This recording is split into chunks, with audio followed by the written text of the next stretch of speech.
أنا دا قفة أملينا اوكي قفكه املوس يا واي فنانة ما هنا تيك توك رضواي تي واي افتماض الأملينا ما أوكي فنانة ورتكاس ما هو في صومالي طيح وايدي طيح ما هو الله مرة والله بالله بس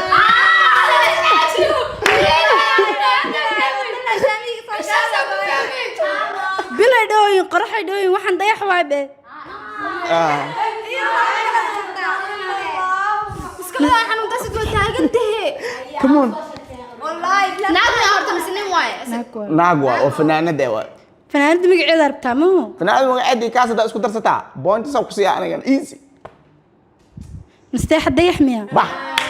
يا واي بح مستحيل ضيح ما شرته ماي أو شرته مايا هاي كوستا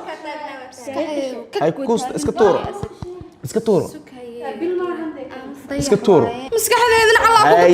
ما عندك رايح بالوقتن ما هنا حمد بلن صح واو dhammaad waa geemka oo waxaa halkan aan ku hayaa aabay hal xab kaliya halkaas xab ku darso oo ku dhabe badso kuku ku raaxayso aad iyo aad u fududahay waa تيك توك ردوا شمبرتا waxaan shimbir weyn xajiyo shimbirta waaye gabadho تيك توك radaade shimbirta ku darsano ku darso maxaa ka wada magacay leedahay magaca ilada waxa ka wada shimbirta la dhahaaye qofku daray ma jiro laakiin magaceed waa shimbirta la dhahaa gabadha okay sewa qaabkeed shimbirta gabadha TikTok ta isticmaashaa ka hadlooya sewa midacaatada صح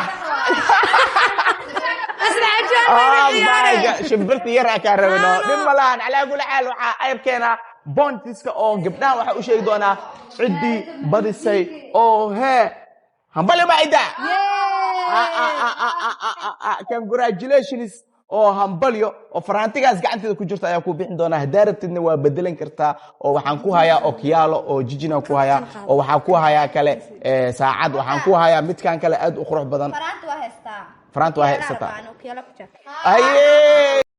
sida aragteen waxa game adag loo qabtay gabdhaha team Tunisia waxaana ku badiyay Maaido waxa ka rajaynaynaa inaan u soo hambaleeyo Maaido maadaama ay noqotay guuleystay ay caawin ku guuleystay $5 inta badan gabadhan Maaido dhayan waa feetarad team Tunisia wax walba yacni markaas game-ka oo la qabanayo inta ugu badan waxay qayb qaadataa inay keento guusha muuqaalka diyaartaad waxa ka rajaynaynaa share noo dhaado ciwaankana subscribe noo saartay midda kale inta caawa istaajiyo ka suugaysay in face to face u soo dhigaan Philippines soo dhigo laagta dhiga waayo face to face soo dhigan Philippines soo dhigin gabdhaha team Tunisia dhamaan ayuu isku keenay game u qabtay caawa ma jiro in laba qof loo kala baxo ebel waxa dhigi team Tunisia loo soo hambalay team Tunisia Muqdisho iyo Malaysia loo soo kala hambalay dhigi laakiin hadda ma jirto caawa waxay maray in loo hambaleeyo Queen of Maida aad iyo aad u mahadsantahay